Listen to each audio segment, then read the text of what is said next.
Chers amis, depuis des millénaires, l'humanité est aux prises avec des pandémies, la peste et bien d'autres maladies. Et quand on regarde dans les régions de la Belgique actuelle, on a énormément de processions qui ont été mises sur pied au moment de la peste ou d'autres pandémies. Alors il ne faut pas s'étonner qu'en 2020, on traverse de nouveau une pareille épreuve, qu'on ait une expérience de ce type.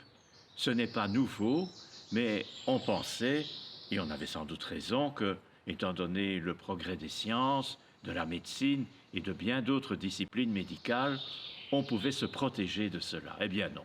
Cette année, c'est un virus qui nous atteint et qui entraîne malheureusement pas seulement la maladie, mais aussi la mort de beaucoup d'entre nous. Alors quand on est dans une pareille épreuve, on peut se poser beaucoup de questions sur l'origine du mal, sur les gens qui auraient peut-être mal fait dans tel et tel domaine. On peut se poser un tas de questions et c'est tout à fait légitime. Mais quand on est à Lourdes, on a peut-être un autre regard.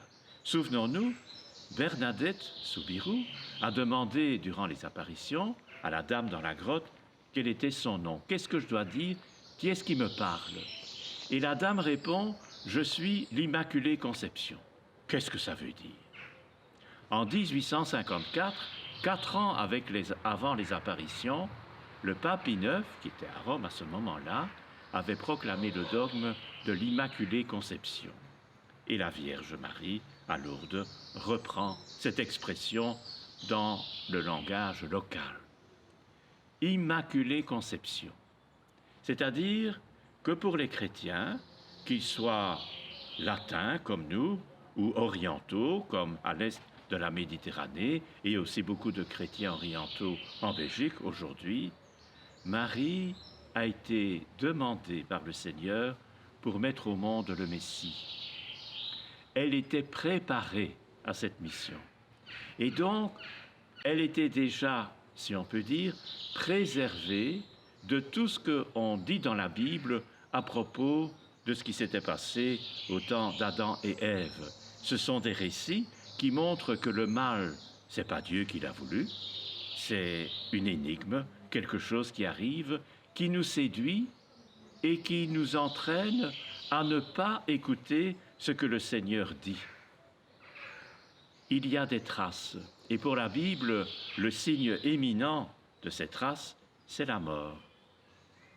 Alors quand Jésus vient, meurt sur la croix, ressuscite, il transforme l'humanité pour qu'elle retrouve pas seulement ce qui était le projet initial de Dieu, mais aussi il nous délivre du mal. Marie, préparée pour enfanter le Messie, a été préservée de ce mal qu'on appelle régulièrement, dans la catéchèse ou ailleurs, le péché originel. Ça veut dire que Marie, dès qu'elle est conçue, est quelqu'un qui va toujours être à l'écoute du Seigneur, et quand l'ange Gabriel viendra à l'Annonciation, elle dira que tout se passe pour moi selon ta parole. Marie est pour nous le modèle qui écoute la parole du Seigneur et qui la met en pratique. Ça ne veut pas dire que Marie n'a pas souffert. Elle était au pied de la croix quand Jésus était crucifié.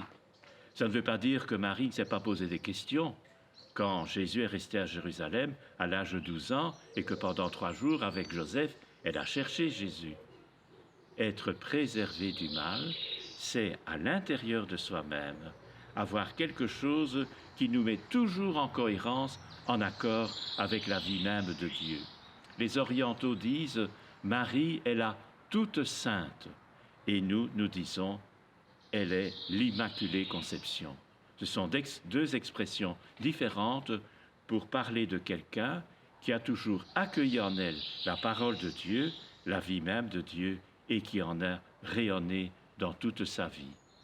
Je vous souhaite, durant ce temps de pandémie, à regarder la Vierge Marie, à lui dire ce que nous avons en nous et en lui demandant de nous conduire vers cette sainteté que Dieu nous donne.